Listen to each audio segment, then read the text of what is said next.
Hello medicos, welcome to everything for pharmacy. आज हम इस लेक्चर में देखेंगे spectroscopy, basic introduction about the spectroscopy. So what is spectroscopy? Spectroscopy is the branch of the science which deals with the study of the interaction of the electromagnetic radiations with the matter. यानी कि electromagnetic radiations जो हमारी होती है वो क्या करती है, हमारे जब किसी मैटर से क्या करती है, इंटरेक्ट करती है। अब वो इंटरेक्शन क्या होगा वो हम आगे देखेंगे, बट बेसिकली अभी हमें ये जानना है स्पेक्ट्रोस्कोपी होता क्या है। स्पेक्ट्रोस्कोपी बेसिकली इस तरह का साइंस है जिसमें हम क्या करते हैं, इलेक्ट्रोमैग्नेटिक रेडिएशन की स्टडी करते हैं जब वो मैटर से इंटरेक्ट करता है।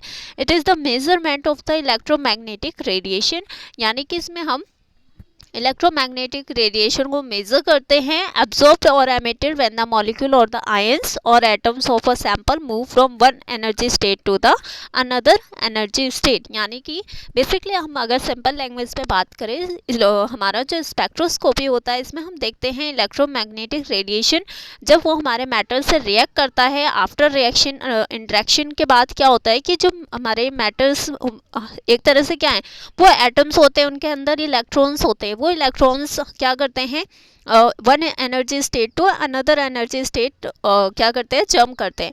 तो जब जंप करने के बाद आउटपुट में हमें जो एब्जॉर्प्शन यानी कि हमें इलेक्ट्रोमैग्नेटिक रेडिएशन मिला, जो कि हम कैलकुलेट करते हैं आफ्टर द एब्जॉर्प्शन और द एमिशन। या तो कई बार होता है कि मैटर हमारे इलेक्ट्रोमैग्नेटिक रेडिएशंस को एब्जॉर्ब करते हैं, कई बार ऐसा होता है कि वो एमिट करते हैं। वो अलग अलग तरह का फेनोमेना हो जाता है। तो बेसिकली इस तरीके से हम क्या कर सकते हैं, हम इलेक्ट्रोमैग्नेटिक रेडिएशन को कैलकुलेट करते हैं, मेजर करते हैं after the interaction with the matter. Spectroscopy is the most powerful tool available for the study of the atomic and molecular structure and is used in the analysis of the wide range of the samples। यानी कि जो हमारा spectroscopy है ये एक तरह का बहुत ही पावरफुल टूल होता है जिसकी हेल्प से हम किसी भी एटम और मॉलिक्यूल का स्ट्रक्चर स्टडी कर सकते हैं, प्लस एनालिसिस कर सकते हैं किसी भी सैंपल को कि उसके उस सैंपल के अंदर किस तरह का कंपाउंड है, किस तरह का फंक्शनल ग्रुप प्रेजेंट है। हम उसका वेट भी कैलकुलेट कर सकते हैं। ओके, सो बेसिकली अब हम देखते हैं प्रिंसिपल क्या है इलेक्ट्रोस्कोपी का, spectroscopy sorry principle of the spectroscopy. The principle is based on the measurement of the spectrum of a sample containing atom or the molecules। हम बेसिकली क्या करते हैं, after the interaction of the radiation with a matter जो हमें spectrum मिलता है हमारे detector पे, जो कि इलेक्ट्रिकल फॉर्म में शो होता है, वो क्या होता है स्पेक्ट्रा के फॉर्म में दिखाई देता है। उसके हेल्प से हम क्या कर सकते हैं, अपने जो भी एटम्स मॉलिक्यूल जो भी कुछ है, जो भी सैंपल है उसे हम उसका अमाउंट, उसका नेचर हम क्या कर सकते हैं, डायग्नोज कर सकते हैं, मतलब कि हम आइडेंटिफाई कर सकते हैं। Spectrum is a graph of intensity of the absorbed or the emitted radiation by the sample versus the frequency or the wavelength. So spectrum होता क्या है, एक ग्राफ होता है जिसमें हम क्या शो करते हैं, intensity of the radiation absorbed or the emitted by the sample versus frequency or the wavelength. यानी कि हम वेवलेंथ वर्सेस जो हमारी रेडिएशन एब्जॉर्ब हुई है या फिर एमिट हुई है बाय द सैंपल, वो हम क्या करते हैं, उनके बीच में ग्राफ प्लॉट करके हम किसी भी चीज़ का स्पेक्ट्रम फाइंड आउट कर सकते हैं। Okay, spectrometer is an instrument design to measure the spectrum of a compound. तो स्पेक्ट्रोमीटर जो होता है हमारा, उसके हेल्प से हम किसी भी कंपाउंड का स्पेक्ट्रम डिजाइन कर सकते हैं। एब्जॉर्प्शन स्पेक्ट्रोस्कोपी क्या होती है, an analytical technique which concerned with the measurement of the absorption of the electromagnetic radiation। इसमें हम क्या कर सकते हैं, जिसमें ये एक तरह की एनालिटिकल टेक्निक होती है जिसकी हेल्प से हम क्या कर सकते हैं, मेज़र कर सकते हैं किसी भी एब्जॉर्ब्ड लाइट को, जो कि इलेक्ट्रोमैग्नेटिक रेडिएशन एब्जॉर्ब हो गई है सैंपल द्वारा, उस चीज़ को भी हम कैलकुलेट कर सकते हैं। हम एक सिंपल एग्जाम्पल के थ्रू समझते हैं कि बेसिकली होता क्या है इसमें।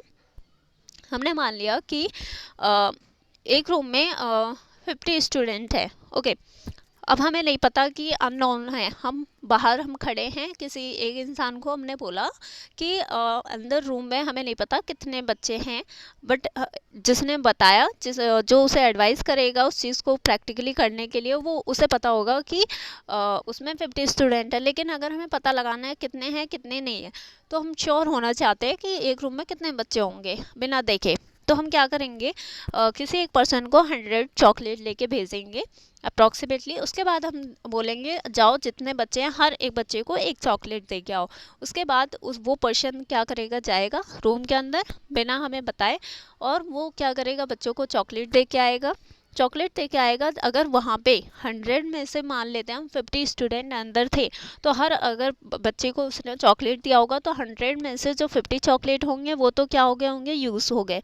बाकी जो 50 वहाँ से वापस आए रिटर्न में, इसके हेल्प से हम क्या करेंगे, टोटल में से हमारा जितना भी चॉकलेट गायब है हम उसे माइनस कर देंगे, तो हमें मिल जाएगा आउटपुट कि इतने चॉकलेट बचे और इतने वहाँ पे चले गए। यानी कि अब हम चॉकलेट की हेल्प से बाहर बिना देखे ही ये बता सकते हैं कि रूम के अंदर कितने बच्चे होंगे। ओके, तो यहाँ पे सेम वही फेनोमेना होता है कि जब हम इलेक्ट्रोमैग्नेटिक रेडिएशन को किसी सैंपल के थ्रू पास करवाते हैं, टोटल हमने कितने इंटेंसिटी की लाइट पास करवाई, उसमें से कितने एब्जॉर्ब हुई वो तो हमें नहीं पता, लेकिन जो आउटपुट मिलेगा, बाकी जो रेडिएशंस हमें मिलेंगी उसे हम क्या करेंगे, टोटल इंटेंसिटी में से कैलकुलेट कर देंगे, माइनस करके हमें पता लग जाएगा कि इतनी इंटेंसिटी ऑफ लाइट क्या हुई है, डिक्रीज हुई है।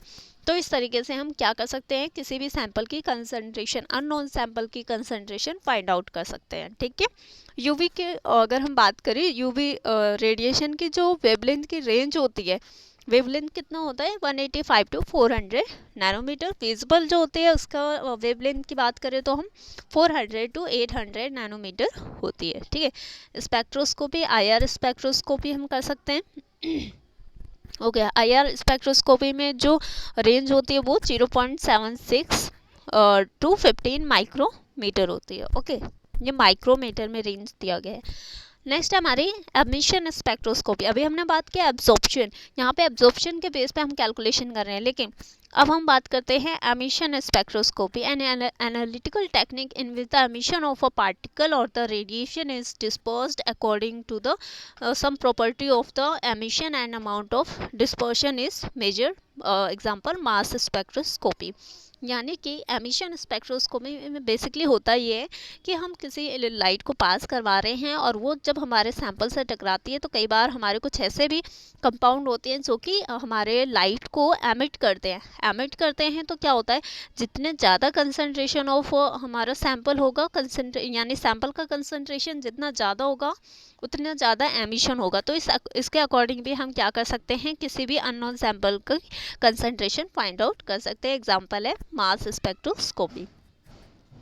Okay, in next lecture we will discuss about the electromagnetic radiation in detail. What is electromagnetic radiation? Thank you so much. Please share with your friends and colleagues, and like, share and subscribe.